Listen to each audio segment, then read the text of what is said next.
Let's do first exercise. Now let's set up something that has to do with a sine wave. And we'll have in the following sessions, we'll have biological examples to start with. Here we don't really have it, but assume you have data where there's ups and downs in some variable, like a circadian rhythm. If you have a circadian rhythm recorded and you want to have a model for it, what mathematical ways are there to create something that goes up and down over time? So one thing that you can learn, or that we will learn, is use periodic functions, and one of the most widely used periodic functions is the so-called sine wave. So we're going to start with the sine wave. And if something evolves over time, we might want to set the time scale first. And we do it in a bit of an arbitrary fashion. But we want time to start from 0. And we want it to go to something called 2 pi. Pi being the ominous number 3.14 that you have heard of. And if we just set it up like this in a convention that you will have learned if you had looked into the material, 0 colon 2 times pi, that will create you a couple of numbers that are in the range from 0 to, as you can see in the answer after I pressed return, 6. So if I now execute and say time equal 2 times pi, you can say that this has been now assigned to a variable called time. So time contains these 6 numbers. If we want to fine scale that time course, we want more than just the natural numbers from 0 to 6, 0, 1, 2, 3, we want a more finer time scale, we can do that. We bring up our command again with the command history. These are the up and down arrows on your keyboard. We can include the step size in which we want this array by putting it into quotes. So here I have included something, namely the step size of 0.1. If I now press enter, you will see we'll get loads of numbers. In this case, we can check the final number is 63 down here and ending now with 6.2. So we have created a finer time scale. We have 63 numbers that divide our interval in regular steps. I can just bring that back by clicking CLC, and for good practice, our command in the command history, if we put a semicolon in the end, then the same assignment is being executed without showing you all the numbers individually. Particularly if you have very large amounts of numbers, then this is an annoying feature, so we try to suppress this. Semicolon at the end. Now comes our sine wave function, so let's call that function sine. And how do we get the sine wave function? We just take our array, which is called time, all those numbers, put them in parentheses, and apply the sine function to it. So, and that means each number in that array called time, each of those 63 numbers that we saw before, will now be assigned a new value, which is the sine, the mathematical function sine of that corresponding number. And everything will be collected in a new array called func sub sine, which we have on the left side here. I can do this without the semicolon. We can see loads of numbers. And the final number, of course, 63 assignments. And we see that the final number is minus 0.0831, which is the sign of that last number in that time course.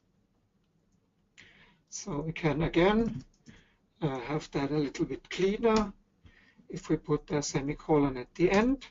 And now we have assigned those values and have them collected in func sub sine.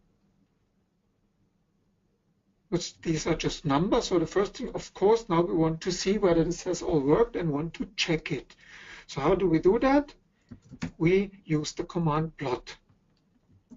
Plot command, parentheses, and our func, and I can, with using the space, I can actually complete that, and I have plot applied to this set of numbers which is called function sine. So here's the array of 63 numbers on which we work, and we plot the whole thing by pressing return. And something similar to this graph that is shown on my screen should also be visible on your screen. You can adjust the size of that window, and we can see what the sine function now looks like, the periodic function described by the mathematical function sine. Okay, that's good. And as a first task for you, can you do the same thing creating the cosine? There's another function called the cosine. It's related to the sine, but it's not the same thing. Can you now go ahead and use these commands that you have in the command history to create something called the cosine of that array called time and make a plot of it? So while you try that, I clear my screen, and I assume that many of you have already done it. So first I execute our time. So if you haven't done it already, now time is in my command history. And to obtain something called the cosine, I define a variable func sub cosine and assign it to what? Well, you need to know what MATLAB understands as the cosine, and the answer is COS. Cos, abbreviation for cosine, obviously followed by these parentheses and putting the time array into it, suppressing the output with the semicolon at the end. I can get my numbers assigned to the array func sub cosine. And of course, as before, we can plot it, putting the new array, now func sub cosine, into the plot command function. And we can see, yes, it's something that also goes periodically from up to down and up again, but in a slightly different way as compared to the sine before. It's something very similar to what you have done if you have worked through the material. So the only thing I can add is now we want to look at what do you get if I plot the function sine versus the function cosine. Can you plot the one against the other? Well, of course you can do. So first we have to understand how do you do one thing against the other. So we repeat our function plot of the cosine, which we have here, and it came about by this command. If we wanted to see the time on the horizontal axis, we can just go there and include time as the first argument of this command. So plot time comma function cosine will give you a plot that has the time that we had defined on the x scale. So rather than just the number of points, it now goes from 0 to 6 point something, or in this case by default up to 0. And you can see you have time on the horizontal axis. So if I take this away, if we now wanted to plot the cosine against the sine, of course the easy way to do it, we use the sine that we had defined before and put it instead of the time in the place where the horizontal axis is defined. So if we have those two things now against each other, you can take a moment's reflection and try to predict what's going on. If you haven't done it before, it's not quite obvious what's going to happen, because you need to actually think how these two things look like. If you're a little bit familiar with trigonometry, you will know what is to be expected. It's a perfect circle. Maybe you think it's not really a perfect circle, because the plot is not really perfect circular, but we can also have this by typing a new command which is called axis, and that can be having an argument separated by a space which is called square. And if we say axis square, then the plot will be actually showing square axis, and you can see, yes, it is a perfect circle if you plot the sine against the cosine. That completes our sine function. You can see a couple of things that you can do straight away. And one way of now using what you have learned so far and playing with it, thinking of other functions that you might plot, thinking of something called the logarithm, thinking of something called the square root. Square root, maybe I just clean my window first. Square root, abbreviated SQRT, which you can check by taking, for example, the square root of 2, and yes, it's 1.4142, and the square root of, say, 9 is 3. So you can check what that function looks like if you use it to plot it as we did with the sine and cosine. This is just a suggestion for further practice. In the end, I think when it comes to how do you actually learn, it's not by reading the materials, it's not by going to web seminars, it's by just playing with these things with MATLAB in your own computer. Right? For part 3, let's do, before we go to the assignment, let's do one debugging exercise to show you a little bit of those features to set up arrays. So we have set an array, so we set up an array called ARR, and we want to have numbers, say, between 1 and 10. So we can set up an array between 1 and 10. And maybe you have learned that arrays go into square brackets. So what happens if I forget the square bracket at the end and I want to execute it? So if I press return, the problem is that nothing happens at all. So there's an error in the code. Obviously, this thing is not yet complete. MATLAB is waiting for further input.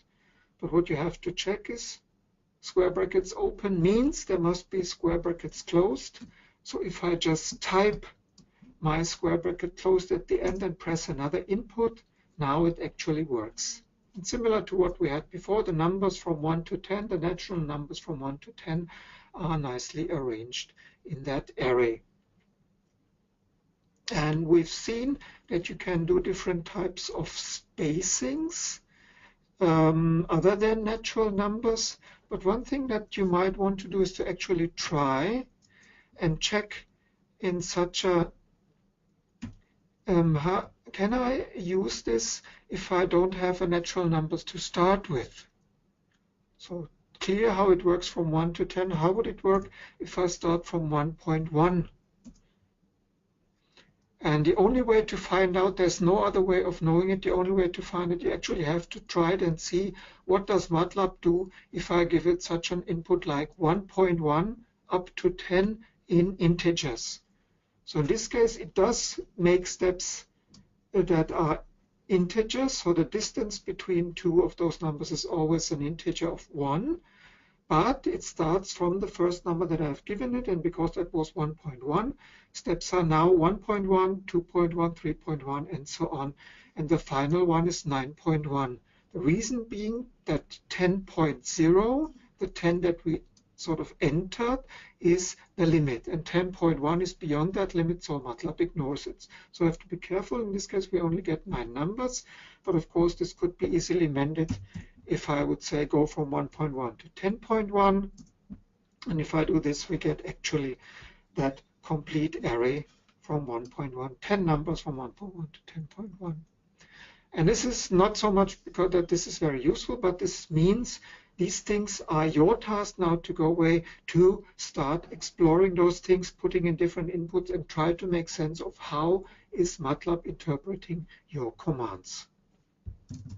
Okay, that was a little bit about debugging. And I think we have time for another one, namely coming back to our assignment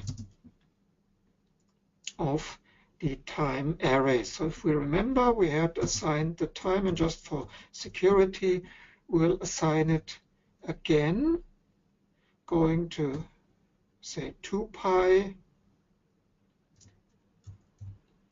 and suppressing the output. So we have our time defined and our func sine is the sine of time, close parenthesis, suppress. So we have it set up again. And now I was thinking, actually I want to do something different. I want to take this and divide this by time. So I have to do it correctly. So what I want to do is I want not only to define the sine of time, but in addition I want all those numbers that I get divided by the actual value of time at that point. So you would think that's like previously we had the star to indicate multiplication in MATLAB, and it worked nicely. For each of the values in time we got the corresponding sine value, and now we're using the forward slash to indicate division.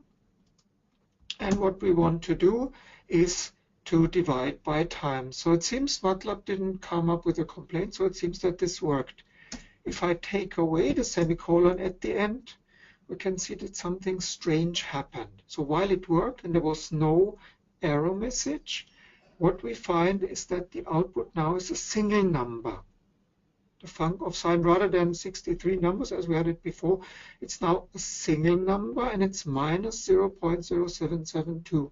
So that's obviously not what we wanted, because we wanted to have the same amount of number as before, just each of them divided by the current corresponding value of time. So and this is something that you don't know and that I have to tell you.